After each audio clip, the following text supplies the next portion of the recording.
Okay, hello, Assalamu alaikum ji. Thank you very much for joining us. My name is Isha and I am the community manager at the National Incubation Center. We're going to be hosting another one of our episodes for the failure story series that we do. The name sounds very negative. The context is completely different. Yes, we do discuss failures, but we discuss them positively and we discuss the learnings through the experiences of the people that come and share them on our platform. Today, we're very, very grateful and honored to have actually a first female guest for Failure Stories, Kalsoom Lakhani. The name is obviously, it's not new in our communities. Kalsoom is the founder and the CEO of Invest to Innovate. She is also a partner at I2I Ventures, which is an early stage investment fund for Pakistan and also happens to be the country's first female-led fund. But this is something that she's more commonly known for within our community. But Kalsoom does a lot more than that. She has trained young entrepreneurs, change makers, civil society leaders, not just in Pakistan, but globally. So, her expertise have gone beyond Pakistan and have extended to Kosovo, Nepal, Cambodia, Ireland, Bangladesh, Ukraine, and Kazakhstan. And she has been a speaker at numerous venues, including the World Economic Forum, the Aspen Ideas Festival, South by Southwest, which I will be talking to her about, and the Global Entrepreneurship Summit also. Kalsoom is currently a non-resident senior fellow at the Atlantic Council and a member of the American Pakistani Foundation's Leadership Council. These are two things that even I didn't know, and I've known Kalsoom for quite a few years now. So we'll be talking more about this. Thank you very much, guys, for joining us. To all the attendees that are here and on Facebook, thank you very much for tuning in. I will now leave the floor to Kalsoom, who will be sharing her experiences and journey. Just a quick one, guys. You can start sending us questions by typing them in the Q&A box that you see. And on Facebook, you can comment, and we will be taking the questions once the presentation is over. All of your questions will be answered, don't worry. Questions, yes. We've been getting this query, so I will address it now. Yes, questions regarding to the I2I fund can also be answered. Because questions regarding South by Southwest can also be answered. So yes, Kalsoom is here for an hour, and you got me for all the questions. I'm happy to answer. Yes, that's correct. Kalsoom, over to you. Good luck. Okay, well, good. Hopefully we'll also talk about failure, which is what I'm going to do, but happy to speak about everything. So Ishad and Sherry, thanks so much for having me, and love the folks at NIC and have known them for a long time. So Assalamu alaikum, everybody. My name is Kalsoom Lakhani. And as Isha mentioned, I'm the founder and CEO of Invest to Innovate, which has been operating in the Pakistan startup ecosystem for 9 years now. So a very long time. It kind of in some ways makes us a bit of a veteran in the space.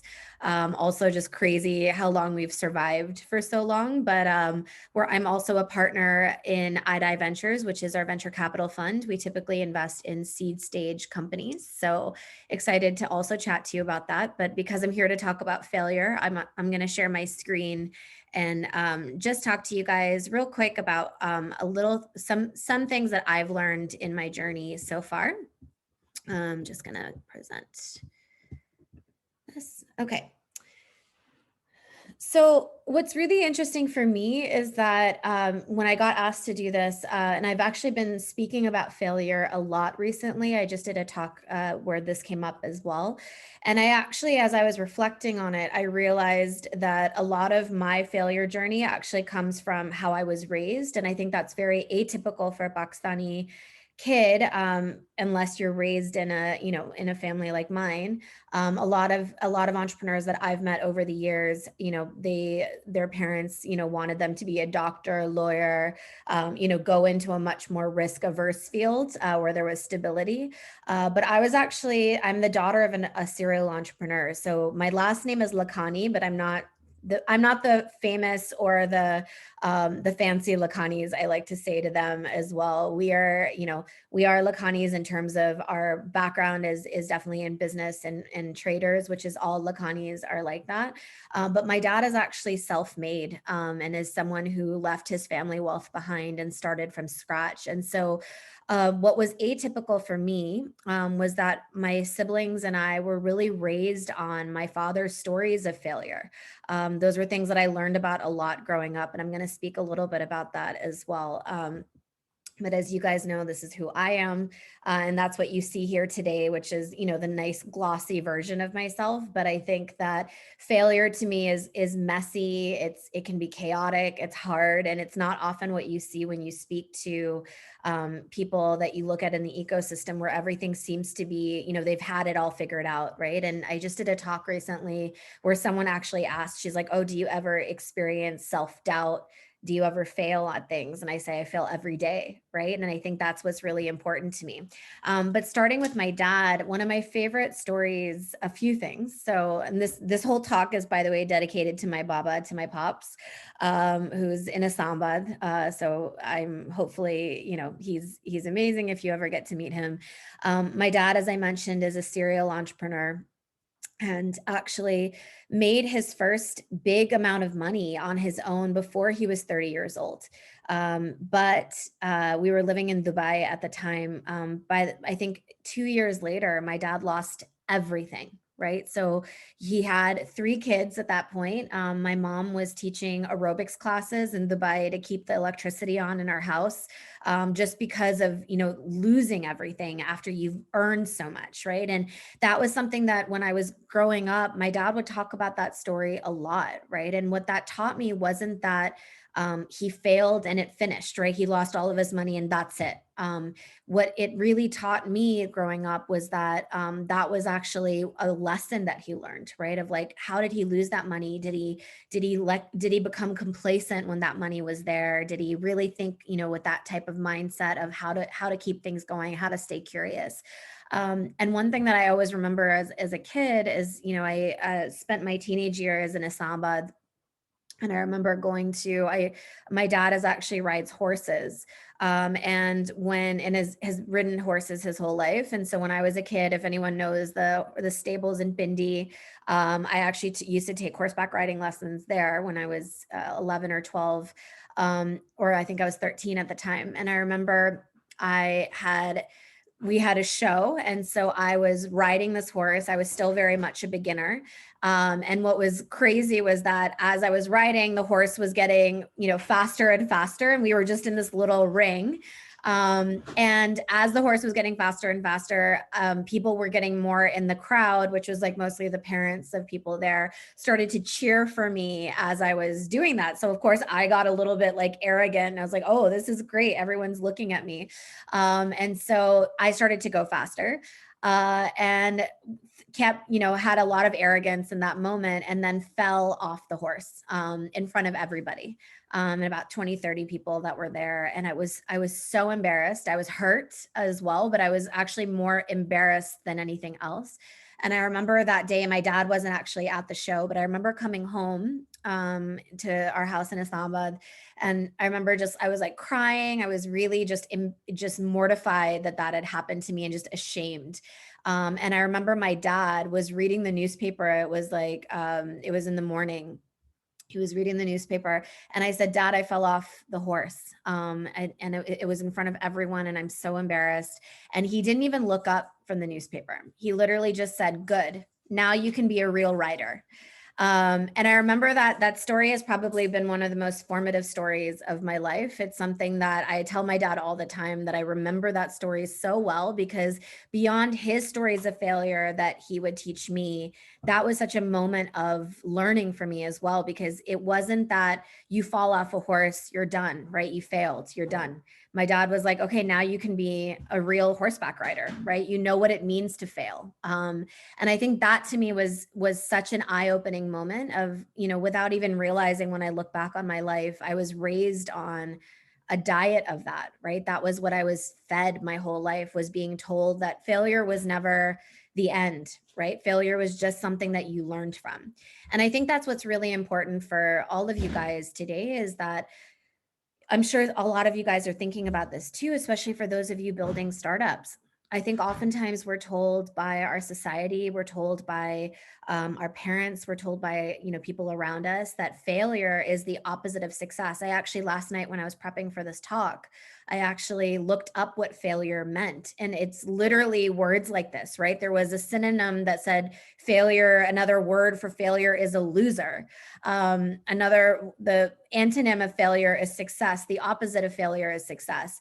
And I just thought that was so unhealthy. I was like, that's not the way that I thought about failure, right? Or ever saw failure. For me, failure was much more this, right? I think about failure as humility, right? When I think about that moment of when I fell off that horse, I was humbled, right? When I thought I was so amazing and everyone was cheering me on, and then you fall flat on your face in front of all of these people and you're like, I'm done. I don't want to do this anymore. So it's this really big moment of humility that's important in the act of failure, right? I also see failure as a means to an end. It's not the end, right? And I think what's really important for all of us is this idea that this thinker Maxwell, John C. Maxwell, speaks about, is this idea of how do we fail forward, right? So not thinking about failure as like something that stops you in your tracks, but how do we use failure as a way to move forward? And so for me, when I launched Invest to Innovate, that was 9 years ago now, right? And the Pakistan startup ecosystem was very new back then. There was obviously a few players operating, but when we launched our accelerator program back in 2012, it was the same year that Plan 9 launched, just to give you the idea of how far back that was. And so I didn't really know much, right? I mean, I was 29 years old. I was young. I was pretty stupid about what I wanted to build. I didn't really do my homework, to be honest. And so I just thought I had this idea in my head of what I wanted to build, which was I wanted to work with amazing entrepreneurs in frontier markets. I believe that the potential in places like Pakistan are bigger than places like Silicon Valley. And that belief is what carried me through so much. But it also, because I never actually did the homework of at the time I was, sitting in the US, and still, back and forth between both. I actually hadn't spoken to entrepreneurs themselves about what they needed, right? And so I would say my first failure with Invest to Innovate was actually when I had spent a year working at my last job. And while I was working my last job, I was thinking about this amazing grand idea that I had that was amazing, and everyone, of course, needed it, right? And the reality is that I spoke to a lot of people, but the people that I didn't speak to were the entrepreneurs themselves. I didn't actually go out and really ask entrepreneurs, what is it that you need? What is it that you're looking for? And so when I launched I2I, I had all these big things in mind. And the minute I launched, I realized really quickly, speaking to entrepreneurs, was that, originally I2I was a consultancy model. It wasn't an accelerator. Was that, entrepreneurs couldn't afford to pay consulting fees, and nor did they want that necessarily. They wanted to be part of a community. They wanted that support, but they also wanted access to mentors, right? I was not someone that at the time could necessarily just provide that myself. And I think that was, the accelerator really came out of those moments of that moment of, what quote unquote was failure, right? Of like, I could have just stopped the idea then, because I was faced immediately with this, confrontation that maybe this wasn't what people actually wanted or needed. But instead, what I did was I started to build a company that really was intuitively for entrepreneurs, because entrepreneurs were giving us feedback. And I think that to me was a really important part of our journey at I2I, because even when we launched our research arm, Insights, that came out of us realizing that this is what the market needs and listening to what people were asking for, right? When my partner Mispa and I launched I2I Ventures, our fund, which we launched last year, that came out of years of listening to entrepreneurs, right? And I listened to so many people that were having really bad stories of investors, and I just thought that wasn't right, right? And so for me, what was really important has been, how do we listen more, right? And where is that humility that's there? And so it sounds really soft to say these things because I think we often look at failure in business in very hard ways. But my encouragement for you is to really think about failure as something that is part of your self-reflection, right? How do you bake failure into your process? If you make a mistake, don't see that as an end, but to actually sit back and really think about, if you feel upset about a mistake that you made or a quote unquote failure, you lost some money, you might have hired the wrong person, which is something that I did very early on in my journey, right? Was that I knew who my first hire, I wanted that first hire at I2I to be, but I listened to my advisors instead of listening to myself. And the first person that I ended up hiring was based off of what they told me I needed versus what I knew I needed. And that ended up being my first firing that I've ever done, right? Was because I didn't listen to myself. And so in that moment, it wasn't me after, firing my first hire at I2I. It actually taught me the most about hiring. It taught me the most about what I wanted to do in my process for building a great team, which we've always, mashallah, had like such a great team at I2I over the last 9 years.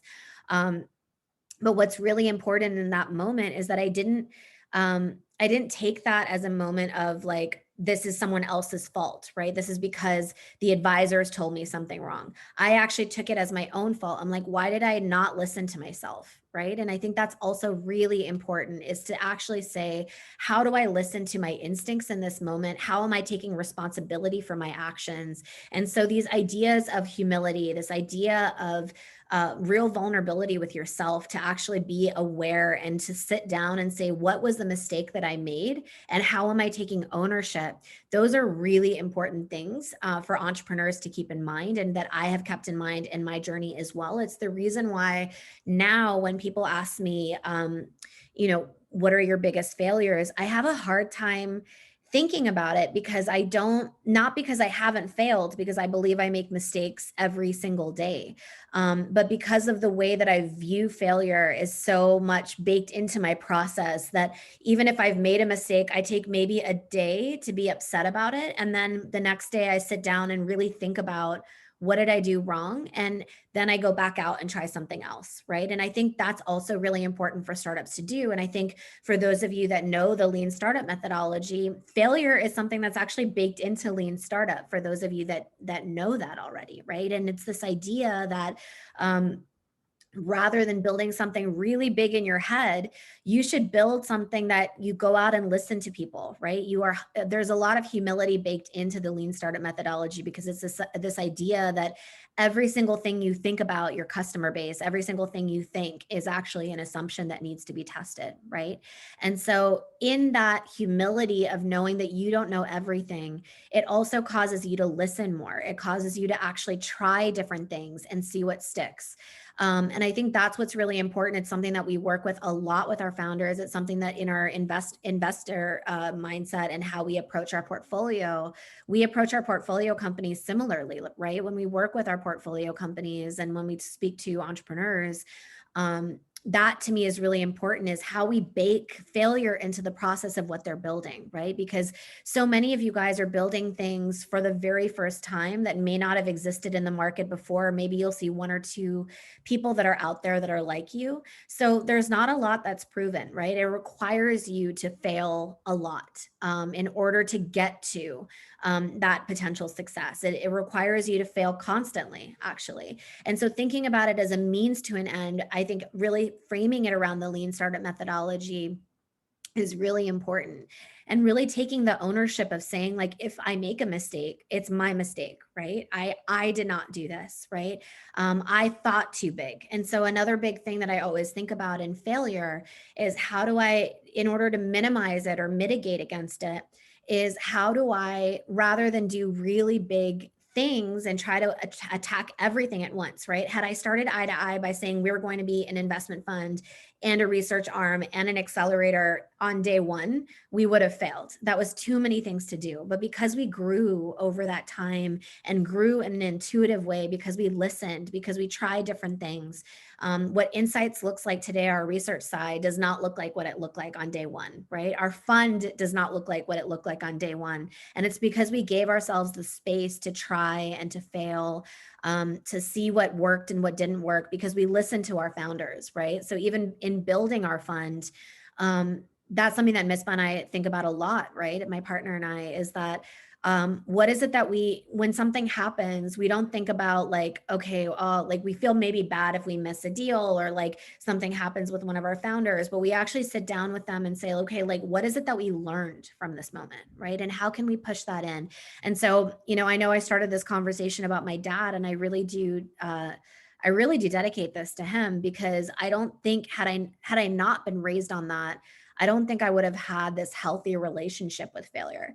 But beyond that, I think for all of you that may not have been raised on that, these are kind of the big lessons that I've learned, right? Because I don't think just because you weren't raised around failure doesn't mean that you can't have a healthy relationship with it. I just think it requires you to reframe it, to think about it like this, right? Rather than this, which is the end, the opposite of success, that you're a loser.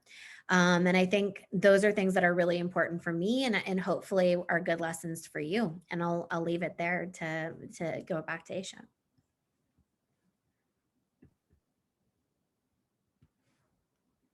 Oh, you're on mute. So yes, rookie mistake. Thank you very much. Really enjoyed the conversation. I see lots of familiar names in the attendees. We've just been joined by Fussy, who has said goodbye to us today. Today was his last day. So Oh yeah, Mubarak. Mubarak, Mubarak, and also sadness, I'm sure, for all of you guys. Bittersweet for all of us. Yes, Fussy, we'll come to you. We'll turn on your mic and we'll come to you at some point. But a quick question, Kalsoom. In our society, in Pakistan especially, and just generally this region, failure, right from school, actually, it's considered such a taboo, right? And then, of course, in professional life, the stakes are higher, right?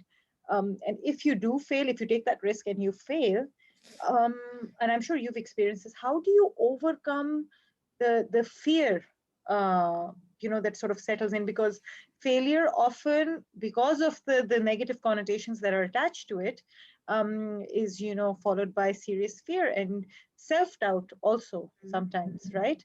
So how do you sort of fight that mental battle? How do you sort of pick up the pieces and rebuild perhaps, or experiment with something new?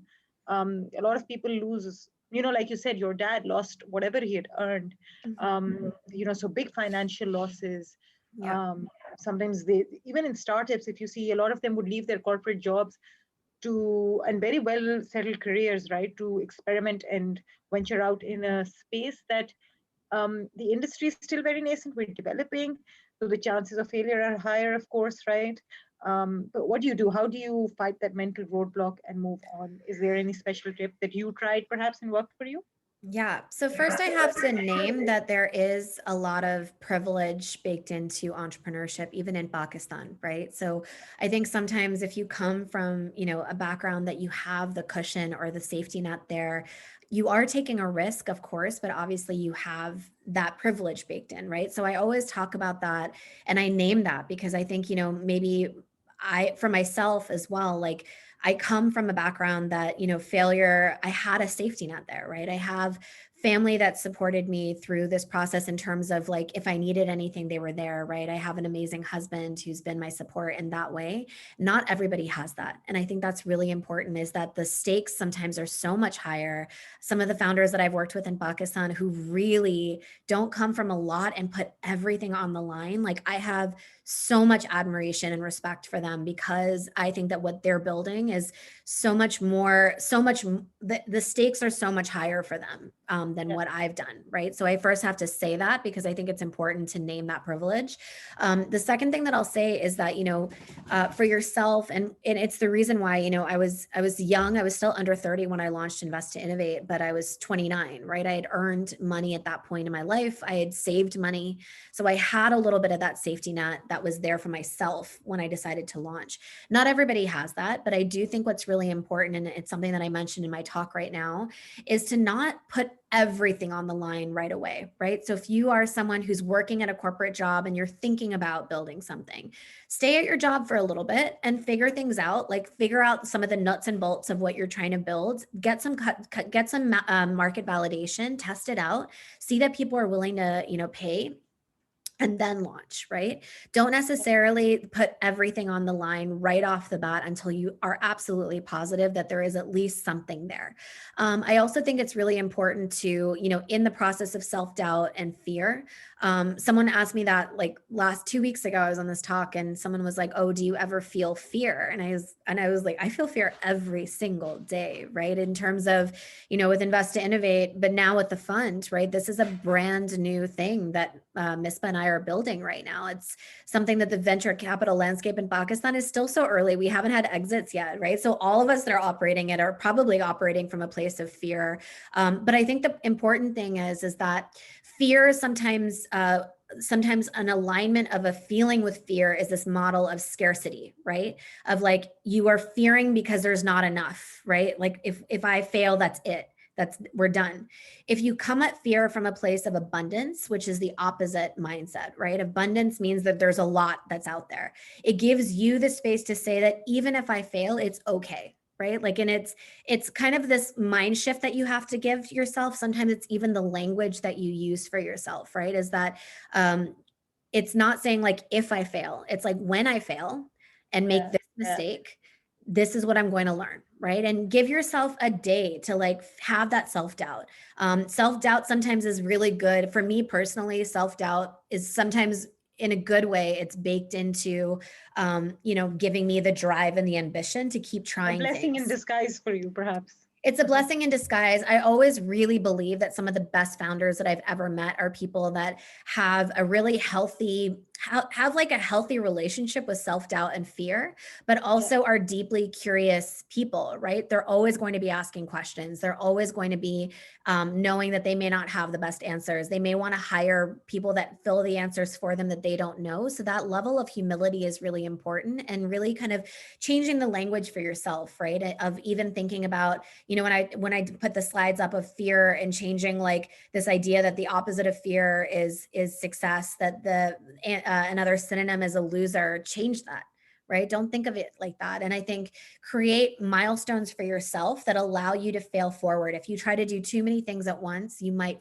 just completely fall flat on your face. But if you say incremental change, if you adapt the lean startup methodology, all of those things are really good tactical ways to think about failing forward with your business. Kulsum, picking up from what you said, with the fund, it was a big risk, and in Pakistan, the venture capitalist ecosystem is just now picking up, and so why would you do that? Why would you take the risk? Because often, now when we engage with investors or potential investors for that matter, we're trying to scout new people, bring them into the network. These are people who could potentially invest in our startups.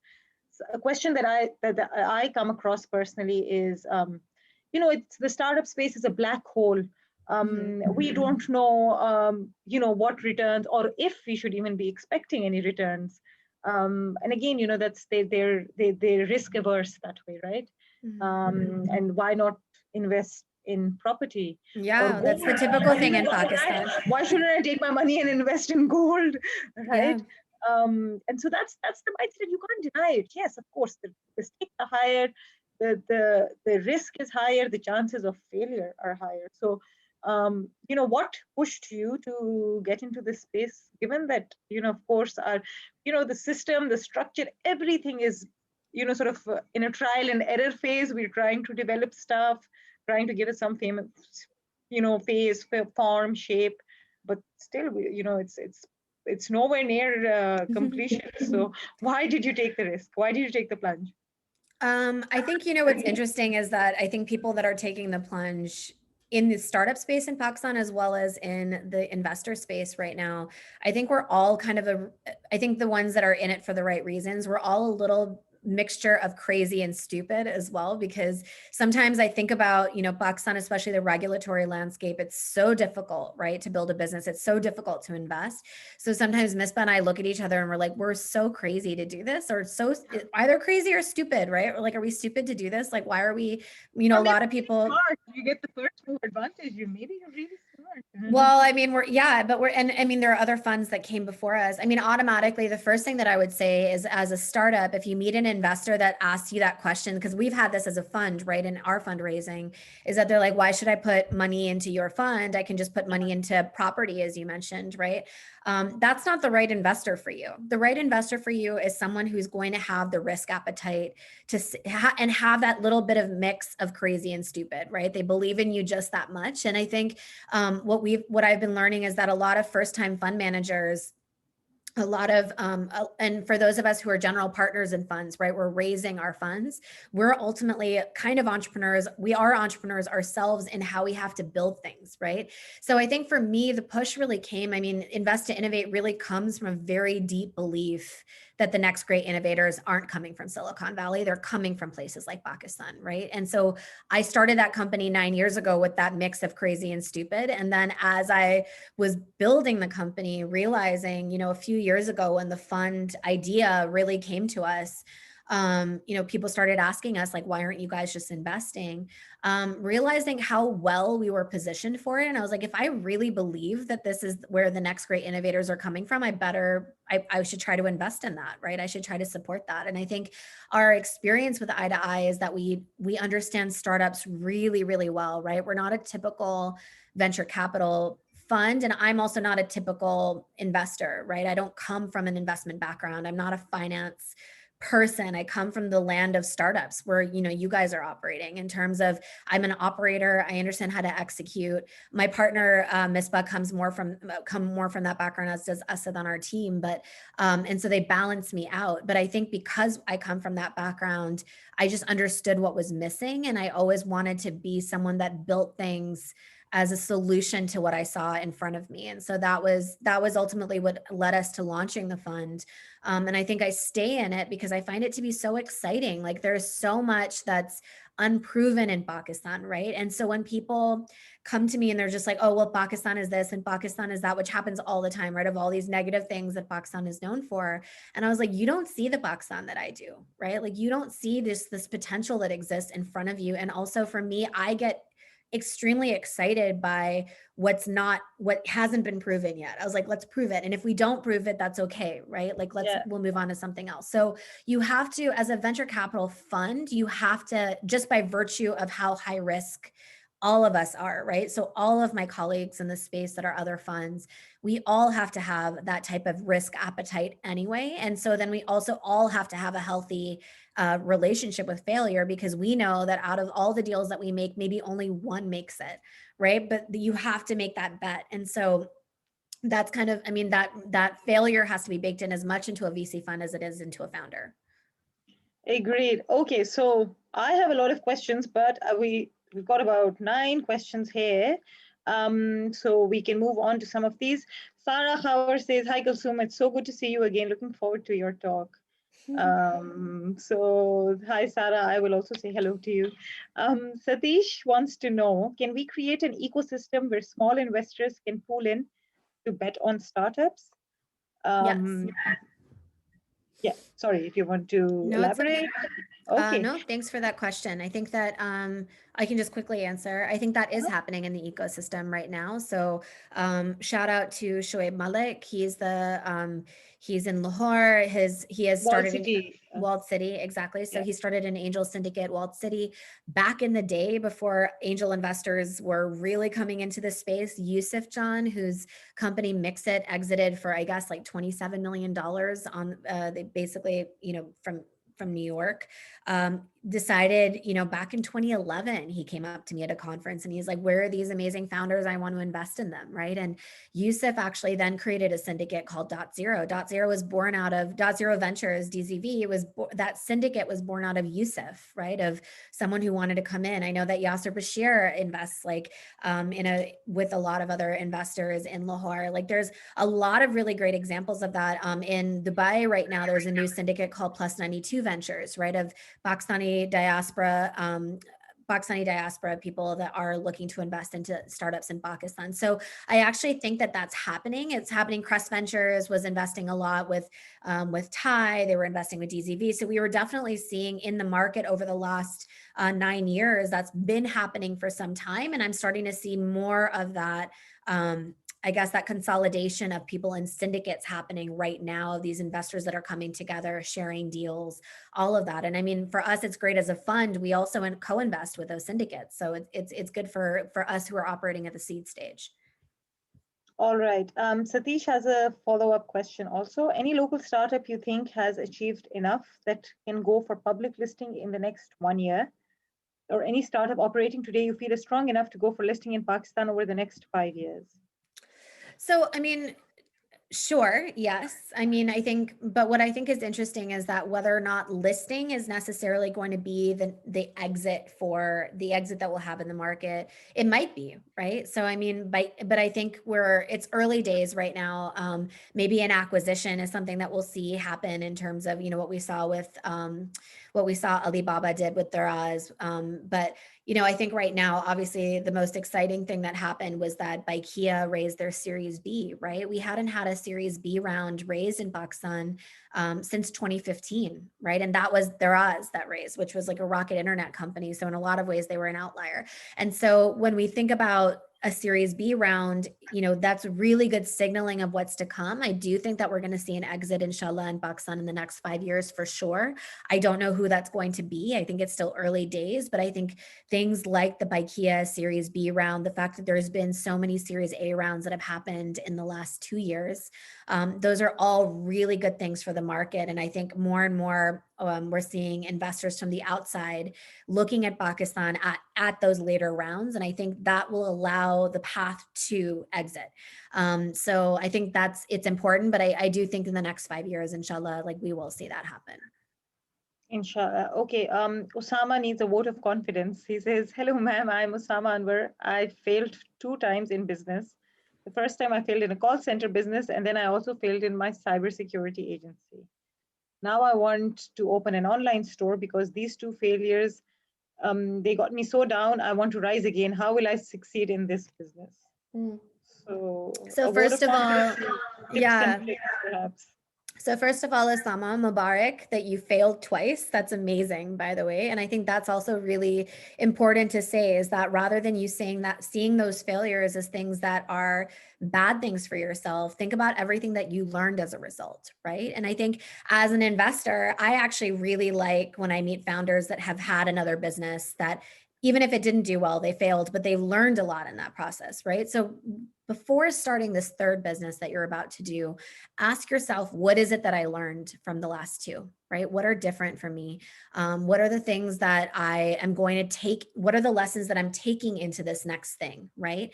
If you're building an e-commerce shop, why is it that you want to do that, right? Ask yourself the why behind it. And I think that's also really important, is that, you obviously have a high risk appetite if after 2 failures you still want to build something. So I think first, be really proud of yourself that you're like that. A lot of people fail once and they give up, right? So I think that's such a positive thing. And I think it's really important for you to see that as something that's positive. And I think from an investor perspective, I love that when I meet people that are very thoughtful about that journey. And so take some time to reflect on it. Take some time to think about what is it that you're building next and why, and then what is it that you're addressing in what you're building next, right? And how do you fail forward? So how do you, rather than building something really big that fails again, how can you build the minimum viable product? How can you build the incremental part of it to test it out and see what happens, right? So how can you make failure a little bit more into your process rather than something that just happens as an end to what you're building? But good luck. Beautiful. Okay, thank you, Zahid. He says the talk is going great. Thank you, Dr. Zahid. Um, there was a question here that I read. Yeah, Jose wanted to know, do you do seed capital or is it more Series A? No. So we are a firmly seed stage fund. We will invest in follow-on rounds in our companies that are doing well. So if a company that we've invested in is looking to raise their Series A, we might invest at that stage. We don't, our sweet spot is seed. So while we might invest in a Series A or whatever, where we provide the most value as a fund is at that seed stage. And it's because of everything we've done at I2I in the past, right? We have an amazing research team that works with our companies and helps them really build out things and build validation. We can leverage a lot of things that we've done on the accelerator side. So all of those things together makes us a very strong investor at the seed stage because we can provide the most value at that point. It doesn't mean that we won't invest at Series A, but where we really like to invest is at the seed stage. Beautiful. A follow-up question is from Muhammad Ali. He says, hi, Kalsoom. I wanted to ask, what is the criteria or what are the things that you see in a startup to invest in that startup? So what kind of startups are you looking at investing? Sure. And feel free. Yesterday, Misbah and I actually did a talk with Mina Bites, and we talk a lot more in depth about some of these things. I'll touch on it right now. So we are a sector agnostic. We don't look at any particular sector over another. We typically invest in technology or technology enabled companies because obviously we are a venture capital fund. We want to see that growth in place. I think the things that matter to our team the most are number one, we have to really like the founders. So we really need to see the founding team be very strong. Whether or not they've had past experience in the space and relevant experience in the space, whether you have the humility, because I think at the same time, sometimes you meet a founder that's really great, but think they know everything at that point, right? And that's, again, when we talk about failure, you're going to fail a lot, right, in this process of building. So we want to work with a team that we feel that sense of alignment with, because as investors, we play a very strong role. We're very hands-on as investors, so we want to be able to work with you. And I think that's really important to us. Then we look at the market opportunity. So we actually then say that even though we're sector agnostic, we actually say, like, how big is the opportunity that this company is trying to address? Who else is in the space? And how is the company that we're looking at thinking about the competition in the space? How are they thinking about the addressable market and how are they looking to get there? So I think those things are really important to us. And really it's more about the mindset of the founders and how they're thinking about all of that, right? And so we definitely and I think our past experience especially from my side and Misbah as well, of, like, for me, building Invest to Innovate and I've worked with hundreds of founders at this point. I'm really good at spotting that. I'm really good at kind of figuring out, like, who's really thinking about it well, or even thinking about it in a way that even if they're not thinking about it well, can their mind be shifted? Are they open to learning? Like, all of that stuff. Those are things that are really important to us as investors as well. Right. Just a quick one. Amina wants to know, do you see a scope for mental health corporate wellness startups in Pakistan?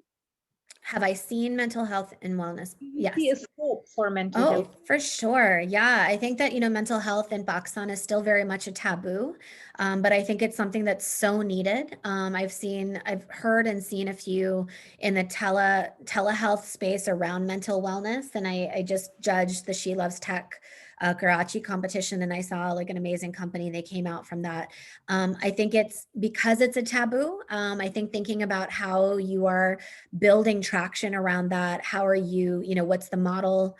What are you thinking around it? But I think mental health and wellness personally is so important for myself. And so I definitely see it as an important thing for the overall country. It's more about how you build adoption when there is a sense of taboo around it. How are you creating education, I guess, around that product? Yeah. Okay, so we're down to the last 15 minutes and we're going to jazz things up a bit. This is something we've not done before, but we've joined by Fussy. So we're going to let Fussy come online. Also, Fussy, can we see you? Can you turn on your video and unmute your mic? And we can do a question and answer session with both of you together now. Fussy, are you there? Okay, we'll wait for There he him is. to Yeah, I'm here. I didn't know I'd be taken by surprise on this. Hi, Kalsoom. How are you? Good. How are you? Congratulations. It's your last day. Thank you. Quite an emotional moment for me. I can But imagine. as Yeah. usual, it was such wonderful listening to you. The entire story, and especially when it is coming from the very eloquent and charismatic Kalsoom, it just makes more sense. So thank you. These were very wise words that you said. Thank you. For both of you. We talked about failure being a taboo, right? Hamayu has asked a very good question, and he said, let's discuss how to coach our kids to face the fear of failure without indulging in fatal errors. Because I believe if this trait is developed early in the age, it goes a long way into life.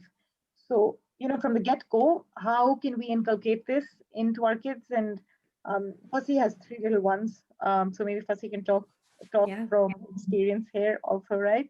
But Kalsum, we'll start with you. Oh, okay. What is your take on it? And then we move on to Fussy. Yeah, I mean, I gave the story about my father, right? And who's someone who taught me failure at a very young age. And so without even realizing, I was learning about failure, right? So every time something happened to me as a kid, my dad and my mom both, but my dad especially just told me to get up and keep going, right? And to kind of not suck it up, but to actually say that this is what makes you a real horseback rider at the time. This is what makes you a real entrepreneur.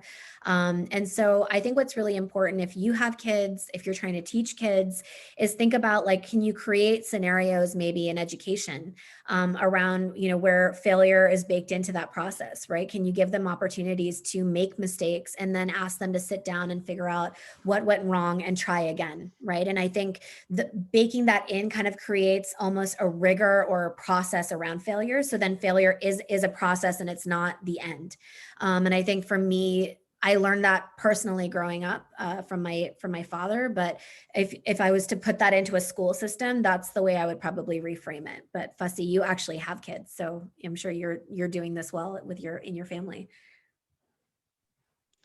Yeah, I actually agree with Kulsum on the making the mistakes part. That's very essential. So what happens is every parent wants their kids to be a better version of themselves or to give them better than what they had while they were growing up.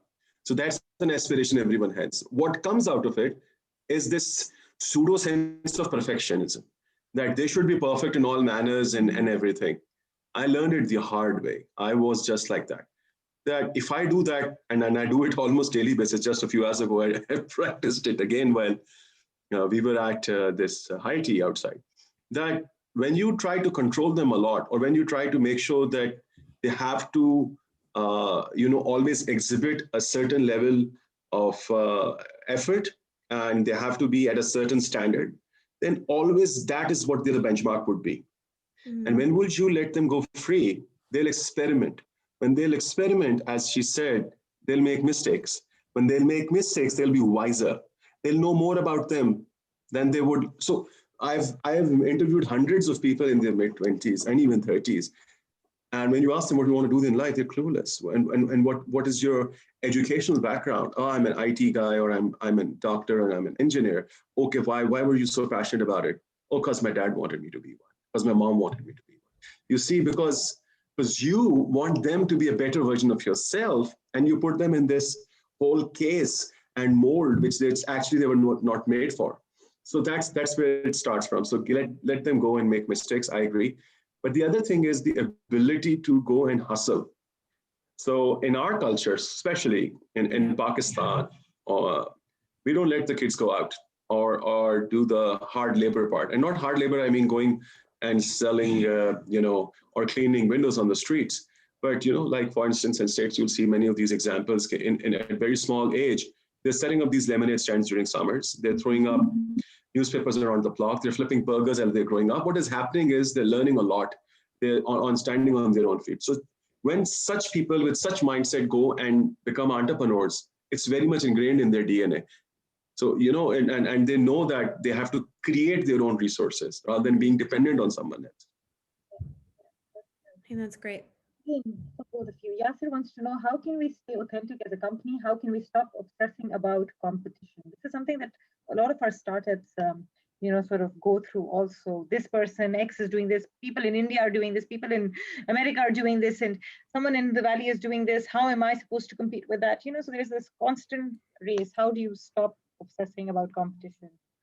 Yeah, Pakistan be right. Like in Pakistan itself, there's so much noise around you. Even when you look at the startup space itself, there's certain sectors where all of a sudden, like, the B2B Kiryana space, there's like 5 players, right? All of a sudden, right? And so, which is great in a lot of ways because that competition is what should keep you going. But I think it's difficult to drown out the noise sometimes. So I think you see, like, I was just on a phone call where we were talking about this, right? You see that, this startup A raised $2.3 million and I only raised $1.8 million. And like, what, and it's like, that's a lot of money, right? Like, that's amazing that you did that. And so I think what's really important is that as an investor, at least, what is important to me is that it's not about how much you raise or what the headlines look like for your competitor. It's about who executes better, right? And if that means that you're being less capital intensive, if it means that you're actually focusing in, and I think sometimes it really requires you to have a very strong, I always say that, have a very strong why statement of your business, of like, this is why we're doing this and this is how we're trying to achieve it, and really drown out the noise, right? So in terms of, don't go to like a million competitions just to get awards, right? Really focus in and say, like, I need to actually get this done, because that's ultimately, at the end of the day, what an investor cares about is, what is the traction of your business? How good are you at executing on what you're trying to build? And really say, like, when you're going to get, especially, places like NIC, our program as well, you're going to get a lot of people throwing their opinions at you, right? In terms of, I know Fussy like designs a really cool pitching session that happens regularly, in terms of you're getting a lot of feedback on a regular basis. And that's a really good thing. The best thing that you need to learn is, like, how do you take the most important things that people are saying? Because sometimes the advice is conflicting advice. And how do you actually drown out the things that aren't that important for you, right? So really having a strong sense of opinion about yourself while also being open to that constructive criticism, I think, is really important. And I think a good investor can spot authenticity right away of who's in it for the right reasons.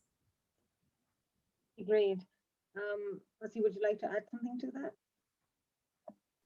I have a little different take on it. Okay, it's better to have an eye on where the market is heading, but don't waste your time in looking too much at the competition. Invest all that energy in adding value, continuously adding value to your customer. That is what will bring you closer to your business.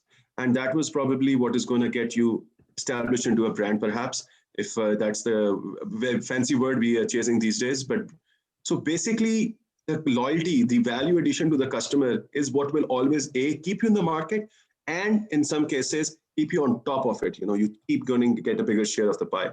So sometimes you get so bogged down that, oh, my competition did that, I should do that. So innovativeness kill ho jati hai. आप किसी को chase कर रहे हैं because someone did it, but while there would be a ton of other things that you could focus on and do better. And as you know, Isha, we all say, FF, FO, FF, fail fast, fail often, fail forward. ये जो fail fast वाली बात है, ये भी बहुत वही, often वाली भी वही, fail forward क्या है? You learn. So you have to embody such kind of elements into the organization, चाहे वो town halls हो, आपके scrums हो, या कोई और तरीका हो, जहाँ से continuous feedback आ रहा हो, from internal employees, from external, your stakeholders, from your customers. And you're learning as an organization, you're evolving, and you're such lenient form that you grow rapidly then. So that's, in my way, a better way to look at the competition, rather than spending a lot of time in looking at what they're doing, what kind of posts they're putting up, what they're planning on and all. Yeah. You'll always be catching up. You'll we're always in agreement. be drown out the noise. Exactly.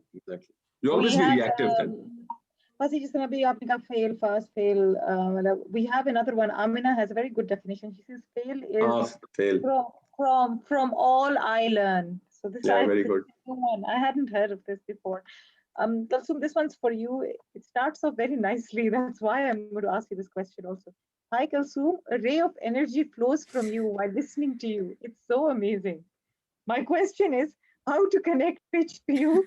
One of my mentors suggested me to pitch to you. I tried on LinkedIn a couple of months ago, but failed. Name good one. The start that really caught my attention. Thank you for that. Sorry, I'm really bad at LinkedIn. I'm putting on the chat our email for Invest to Innovate, the I2I Ventures. So if you have something, we check it often. So send an email to ventures@investtoinnovate.com. We are reviewing things that come through. And if we basically invite people that are a good fit for us to send decks and things like that. So I apologize. There's a lot going on right now. So if I miss LinkedIn messages, it's not on purpose. It's just because I get bombarded. So that email is the best way to get to us. So feel free to do that. And apologies for, I wasn't ignoring you on purpose, but thank you for the comment. The compliment, not just Yes, the comment. the compliments. Okay, guys, a quick one before we wrap up, and I'll do it with one of the questions that was asked.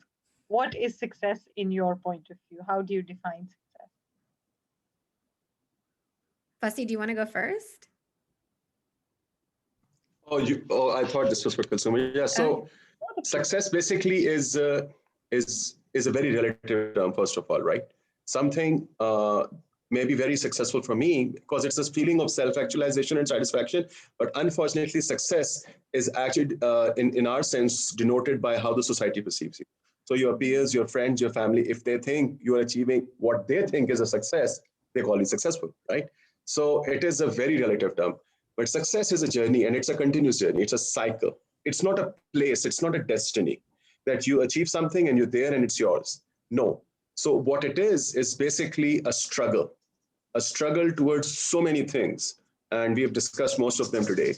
And one of them is actually very important to realize that any success that you achieve is based on, or the foundation is laid on many, many, many failures.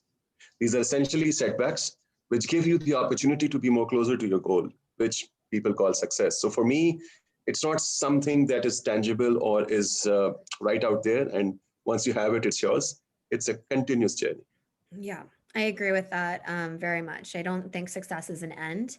And it's really funny because I think when people, if they ask me, like, I definitely don't see myself as a success because to Fuzzy's point about self-actualization, like I see the journey that I'm on as something that's this continuous place that I'm constantly failing forward. I'm constantly thinking about the next thing. I do think it's important to have and I think maybe this is difficult for me as well. So I'm saying this for myself as well. Sometimes it's really good to stop and to congratulate yourself for where you've gotten so far and to see the moments that got you there, whether it was a failure or whether, you did the right thing, as moments of success, right? And so seeing it as like, I actually think success in a lot of ways is a collection of all these moments and these decisions that we made, right? And it's ultimately decisions that got us, that were wrong, but still got us to the place that we were at, decisions that were right that got us there. So it's never necessarily a black and white thing. And I think it's important. I have a really bad habit of the minute I get somewhere or I achieve something, I'm not looking backwards. I'm looking forward about how much more I have to go, which is a good thing. It means that I've always been like this my whole life, but it also sometimes doesn't allow me the space to just sit back and to enjoy the ride a little bit. So my advice to you is enjoy the ride a little bit more. Take sometimes a second to be proud of yourself, and be proud of, to Fuzzy's point, be proud of the failures, right? As much. And just so like the question that we had before where, the gentleman, I think Osama, said that he had 2 businesses that he failed at. See those as part of the success, right? If in your journey, when we talk about people like Steve Jobs, like I never think of Steve Jobs as a success only because he built Apple. It's because of all the struggles that he went through in his life, right? Of like being fired from Apple, of building something again, of failing. Like all of those things were part of why we see Steve Jobs as Steve Jobs today, right? In his later life. For people that we see as success, those were all a collection of moments and decisions. So think about it from that angle as well. Perfect. Guys, that's it. We've reached the end of the session. We're short on time. We still have a lot of unanswered questions, but we can pass them on to Kalsoom and Fasi now and hopefully get them answered to you. The recording of this session will be uploaded on YouTube. Kalsoom, I will share the link with you also. Great. For those, some people had to log out in between, so for them, they can watch it again. But thank you very much, Kalsoom, for joining us. This failure story session was very important to us. because it was Fasi's last failure story. I know. What an honor to be part of Fasi's last very, one. very happy that he could join us for this one also. No, भाई मैंने तो मुफ्ते में वो रंग में भंग डाल दिया. I was here happily attending to actually listen to the pearls of wisdom that Kalsoom was spreading, and I'm genuinely inspired. Seriously, even before NIC, I've been following with the work that she's been doing. So Thank you. फिर आपने अपने एक emotional moment में ईशा मुझे डाल के इसमें फंसा दिया. So but my apologies, Kalsoom, ये कोई मेरा प्लान भी नहीं था. मैं Yeah, तो I बैठा हुआ loved सिर्फ it. सुन I'm रहा so था. happy that you joined. So thank you so much, and what an honor to be part of your last day at the NIC. No, it's always a pleasure to listen to you, Kalsoom, and thank you, Isha, for the honor. Oh, no, the pleasure was all mine. Kalsoom, we will be engaging you further in the future also for a lot of talks. My South by Southwest questions are still left. I will take those offline. Happy to speak about South by Southwest. It's fine. I can get them answered offline also.